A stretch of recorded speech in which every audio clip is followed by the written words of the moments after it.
Bonjour à tous, merci de la confiance. Vous savez, la première chaîne YouTube à travers les mondes télé, Chango.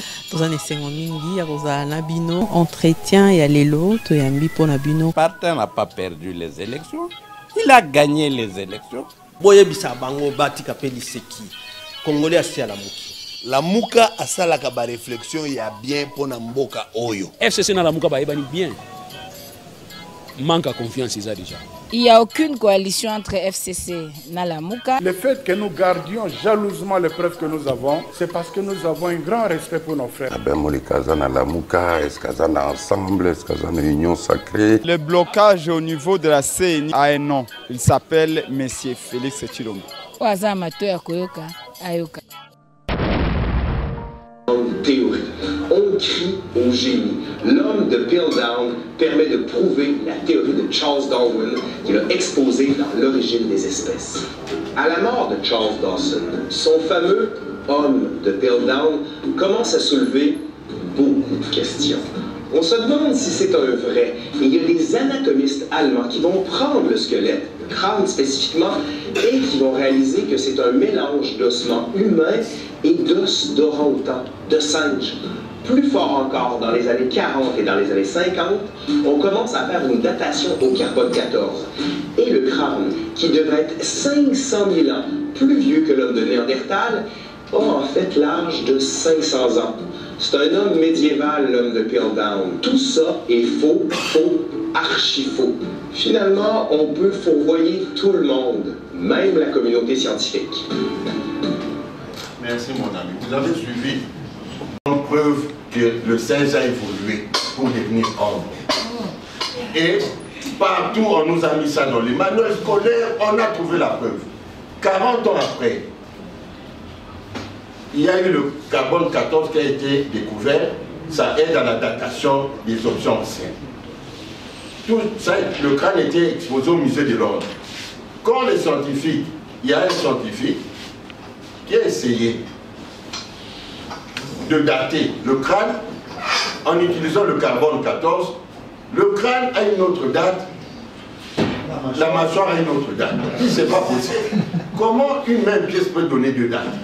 Il donne à son collègue qui fait le même constat. C'est alors qu'ils ont constaté qu'il y avait une petite fissure ici.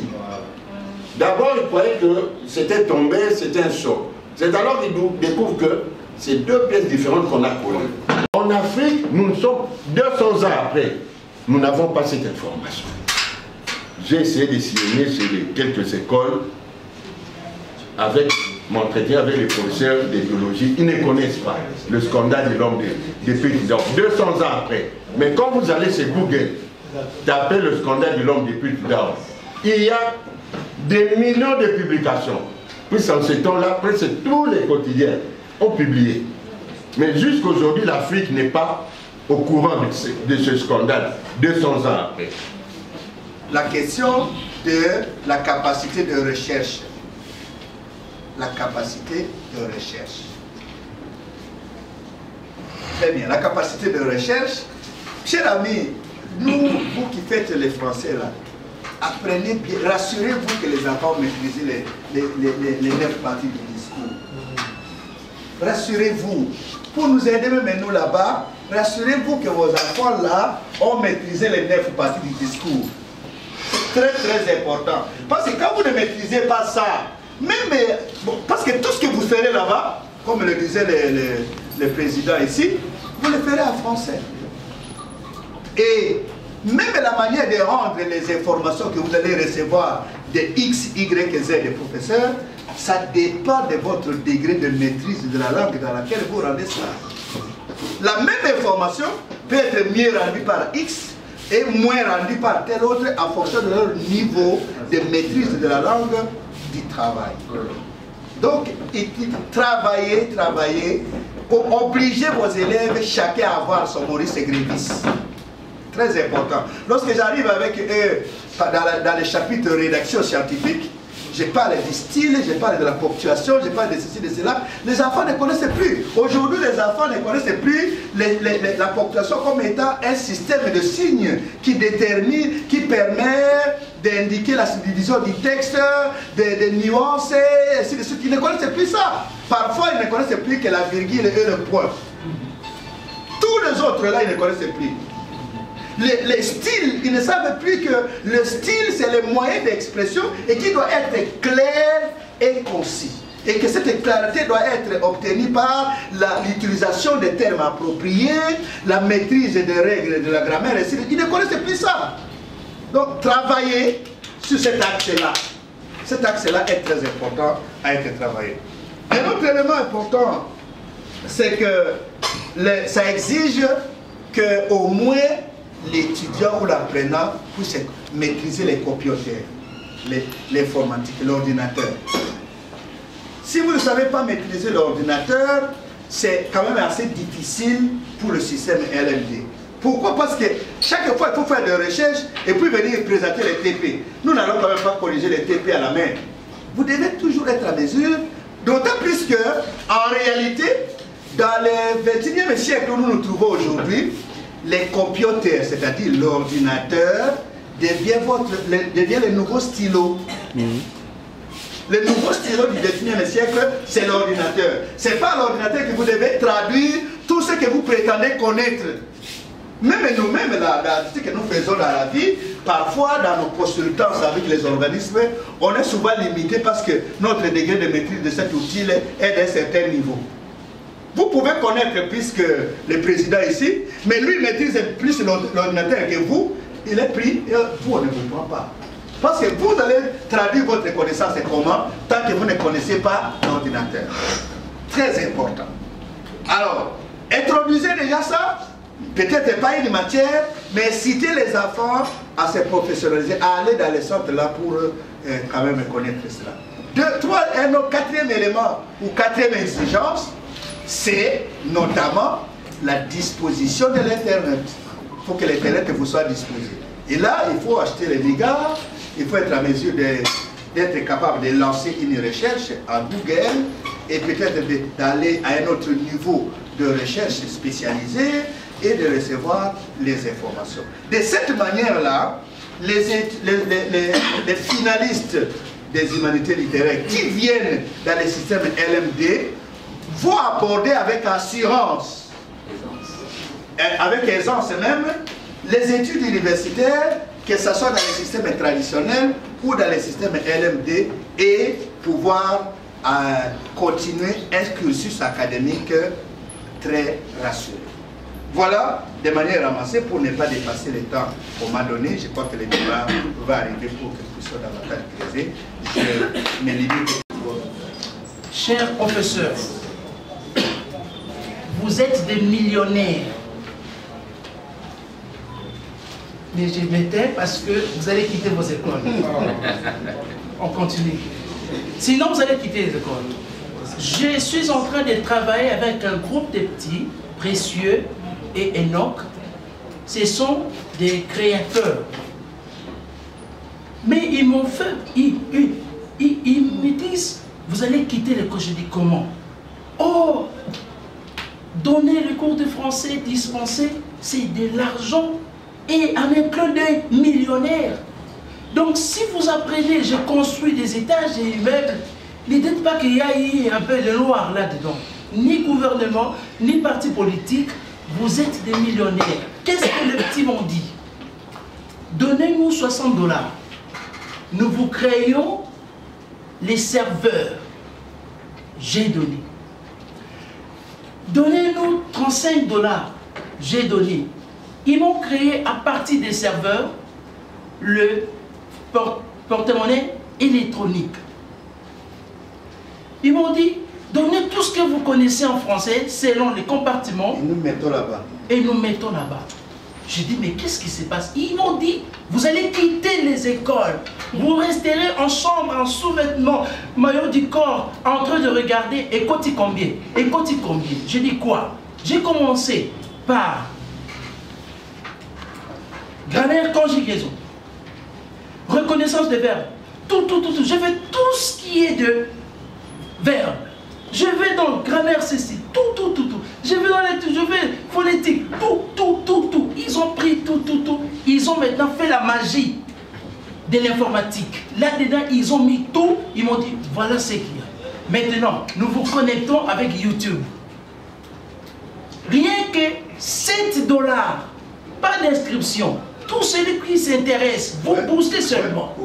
Je n'ai pas compris, cher professeur. Si je rentre dans ce petit appareil-là, je clique comme ça sur mon compte, mais dites-vous ceci, si ici dans cette ville, avec 20 millions d'habitants, rien que ceux-là qui veulent apprendre le français, donc français méthodique, français classique, français intermédiaire, tout, et cliquez là-bas, tac, vous avez l'argent.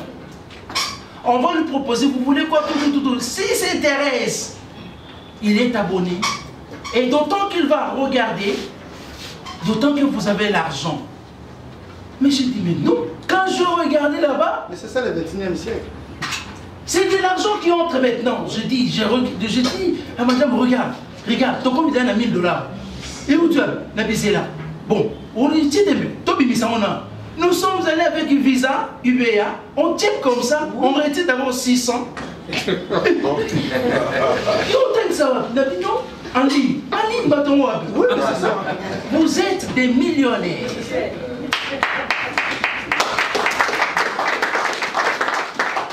Alors, en principe, je réponds à votre inquiétude qui est retrouvée par le sous-thème que j'ai proposé.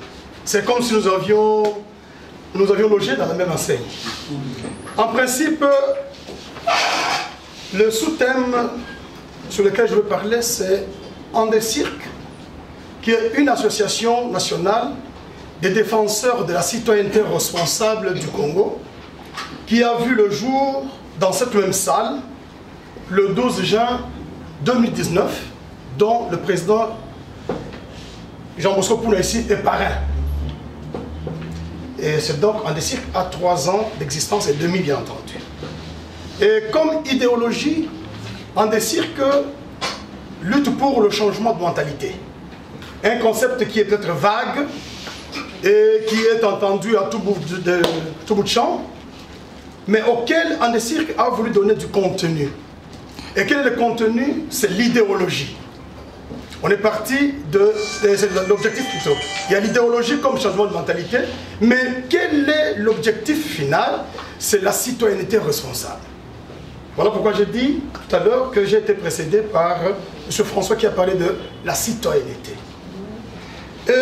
En réfléchissant sur la citoyenneté, il a dû ressortir 10 sous-petits thèmes. Les 10 sous-petits thèmes sont la citoyenneté que ça dire. En 2 petits mots, citoyenneté nous renvoie aux devoirs et droits. Si les Congolais sont habitués à réclamer le droit, eux-mêmes, peut-être même pas d'ailleurs maintenant, mais il faut commencer par réclamer le devoir. Car on ne peut pas récolter si on n'a pas semé. C'est ce que Andecirque, qui est un observatoire de la citoyenneté responsable, enseigne. Et pourquoi la responsabilité? Que veut dire responsabilité? Tout à l'heure, il y a papa Delphin qui a dit, mais un oncle est nommé ministre, tout de suite, un neveu veut devenir directeur de cabinet. Mais est-ce qu'il est préparé pour assumer la responsabilité de directeur de cabinet? Notre tour est arrivé. C'est ainsi qu'Andecirque vous dit, être responsable, c'est être capable d'assumer et d'assurer. Assumer et assurer. Oui, c'est bien bon. Mon oncle est ministre, moi aujourd'hui je suis directeur de cabinet. Mais il y aura un temps, il faut qu'il y ait rendement. Est-ce que je serai à même de... Et le jour, on vient pour l'inspection. On vient pour demander le compte du ministère. Qu'est-ce que le directeur de cabinet, le neveu au ministre, va faire? Troisième sous-petit thème, c'est la redevabilité. Que Andecirque définit par recevoir et les résultats. On a reçu. Est-ce qu'on est toujours capable de rendre compte? Et trop souvent, on ne rend pas compte. On se rend compte, on se dit, en tout cas c'est un bien, comme on se dit, c'est mon tour. Et notre tour là, c'est comme une chasse gardée. Nous sommes battus pour ça, nous l'avons eu, alors tout est fini, nous gardons pas. Quatrième sous-petit thème, c'est la ponctualité. Ah oui, nous le disons chaque fois, ponctualité. Mais c'est quoi la ponctualité? Non, trop souvent on dit c'est être à temps. Oui, mais on est à temps où? On est chargé de la réception. Mais quand on arrive à 7 heures, on est à temps par rapport au travail qui commence à 8 heures, n'est-ce pas? Mais est-ce qu'on est toujours là où on est attendu pour commencer le travail?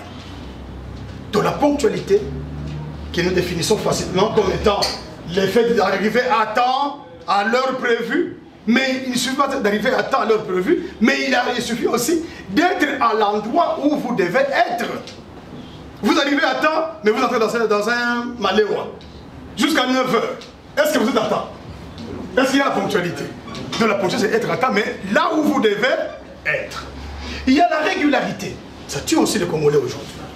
Un ministre qui vous appelle, excusez-moi, je n'ai pas de problème avec les ministres, parce que et pourtant je cours derrière ça aussi. Hein. Mais une autorité qui vous appelle. À 9 heures, mais il vous reçoit à 13 heures. C'est d'abord un manque de respect envers la personne que vous êtes, petit soit-elle. Donc, la régularité, comme étant cette capacité de répondre toujours régulier, mais à l'endroit aussi indiqué. Cinquième tout thème, en tout cas je vais vite, hein, je cours vite, c'est la méritocratie. Ah, on en parle toujours, méritocratie. Mais comment on peut arriver à la méritocratie? C'est par le travail et par la rémunération. Est-ce que nous travaillons toujours pour être pour réclamer la méritocratie? Donc il y a ça aussi comme problème. Nous disons toujours aussi parfois, à bas la médiocrité, vive la médiocrité, vive la méritocratie. Est-ce que nous sommes toujours à même de nous battre pour la méritocratie? Est-ce que nous ne travaillons pas pour la médiocrité? L'environnement. Oui. En tout cas, l'environnement est malsain. Oui, mais qu'est-ce qu'il faut faire que l'environnement devienne propice? C'est d'abord l'assainissement et tenir compte de l'hygiène. Et ça, c'est des notions qui doivent être aussi apprises dans les cours de français. Et 8, c'est la sécurité, à laquelle nous faisons face tous, d'ailleurs surtout ces derniers temps ici. C'est par la sécurité, nous contraignons ces termes-là, ou nous les condensons pour ne pas voir ce qu'ils donnent comme étant allure dans la vie de tout un chacun. C'est en principe, c'est le fait de chercher la justice, et la justice qui crée la paix. Huitièmement, c'est la réponse. Ah, les Congolais, nous avons un problème sérieux avec la réponse. Réponse et question. Tu habites où? À Kalam. Donc vous obligez la personne à commencer à vous poser quel quartier de la commune. D'abord, Kalamou, c'est quoi? Qui vous pose d'abord la question, c'est quoi Kalamou? C'est dans quel quartier? Sur quelle rue? À quel numéro? Trop souvent, nous sommes confrontés à ce genre d'histoire. Vous habitez, donc question-réponse, souvent, nos questions sont vagues et incomplètes.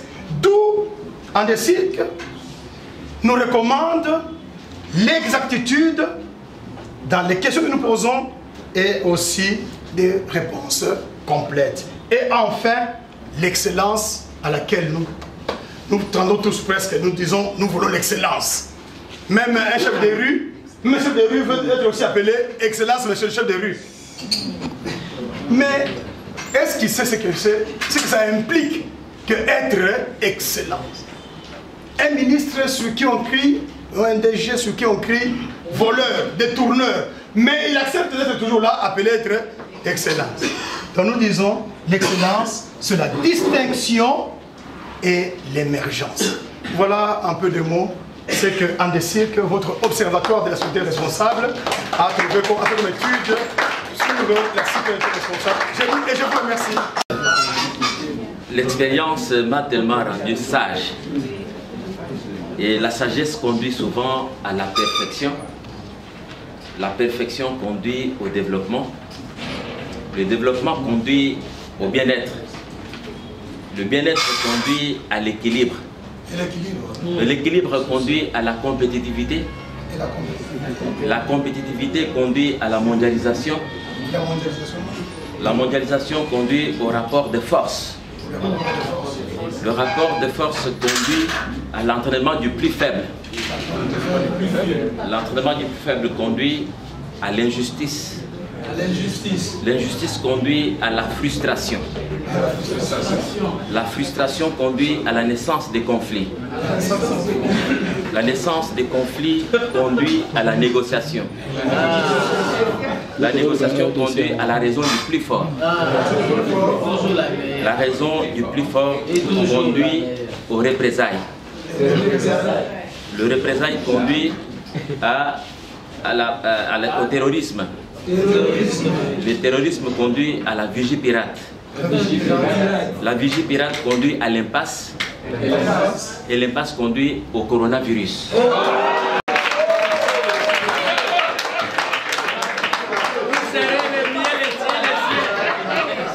Je dois également dire grand merci à tous les camarades qui sont venus ici. Je parle du camarade Alpha Sangamay, qui est un grand opérateur culturel, mais en même temps un éducateur. Je remercie, je l'avais déjà cité, M.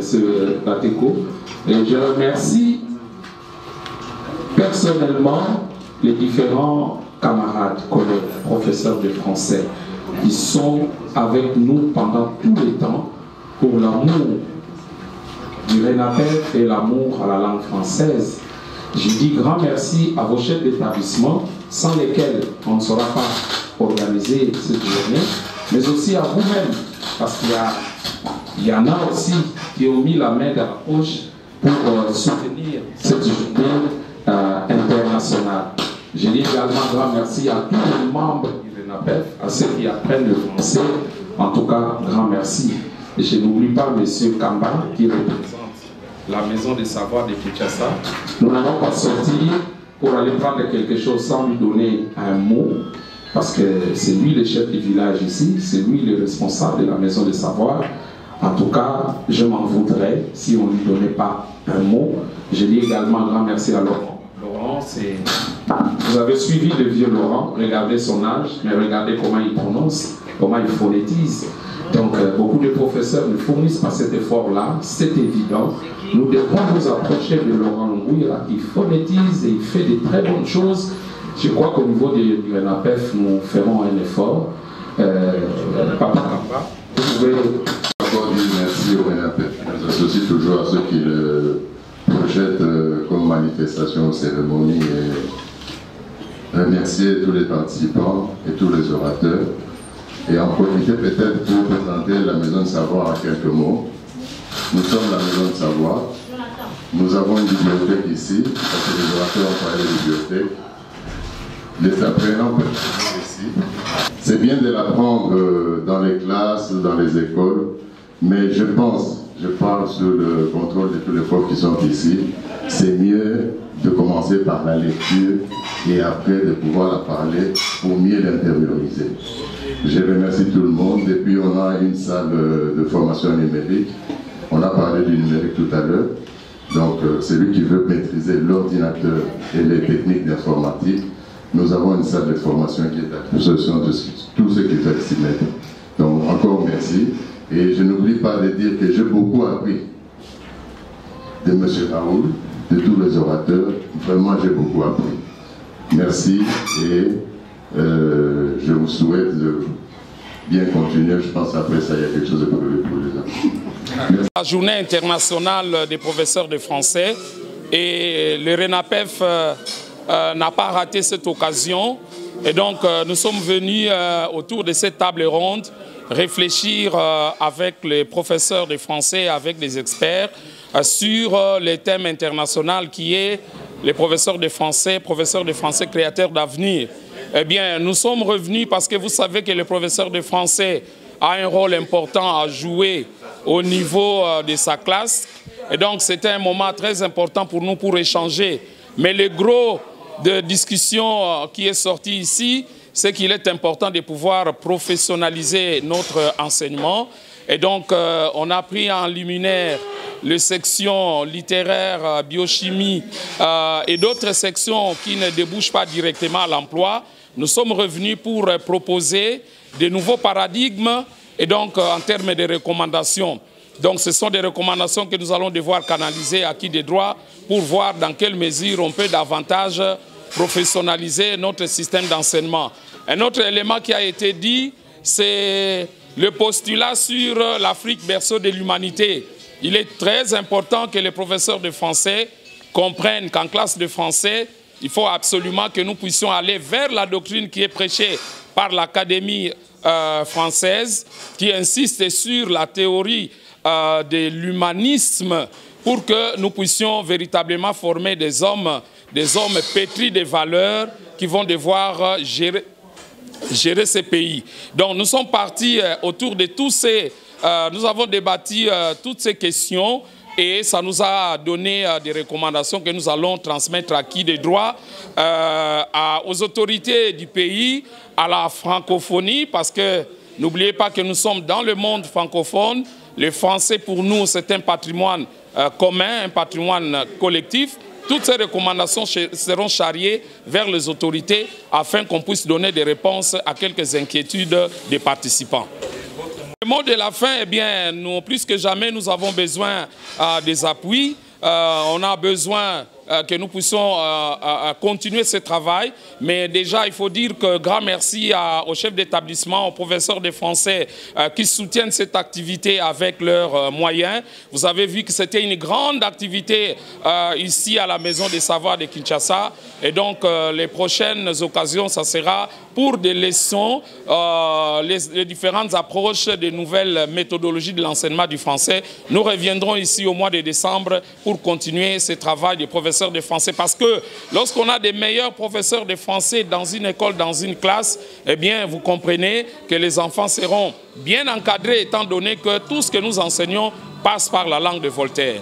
Merci beaucoup. Journée complètement réussie parce que les intervenants étaient à la hauteur de leur tâche. Et comment vous avez vécu la participation des professeurs de français par rapport à cette activité? Oui, l'attention était assez approfondie et particulière à l'ensemble des professeurs de français. Vraiment, ils se sont fait intéresser à la journée internationale des professeurs de français. Voilà. Oui, d'abord, les objectifs, c'était les interventions et les conséquences de ces interventions-là. Et je trouve que chaque intervenant a été à la hauteur de définir, de développer et d'arriver à la fin, comme conclusion, de faire voir ce qui était sa partition dans ce qu'il avait comme thème ou sous-thème. La grande attente, c'est l'amélioration des concepts que nous exploitons dans les différentes thématiques dans le cours que nous donnons. Parce que le français est là, surtout à un certain niveau, à l'humanité, aux humanités, c'est un cours des concepts. Donc les thèmes qu'on donne là, on doit rectifier parce que parmi les intervenants, on vous a dit, l'humanité, comme l'humanisme, c'est un concept évolutionniste et humaniste si vous voulez. Donc, entre les concepts humanité chez les Européens et chez les Noirs aujourd'hui, qu'est-ce qu'il faut maintenant voir? Est-ce qu'il faut rester dans les concepts évolutionnistes selon l'Académie française ou nous devons améliorer ça selon nos contextes? Donc c'était un vrai débat scientifique entre les littéraires. J'ai aimé.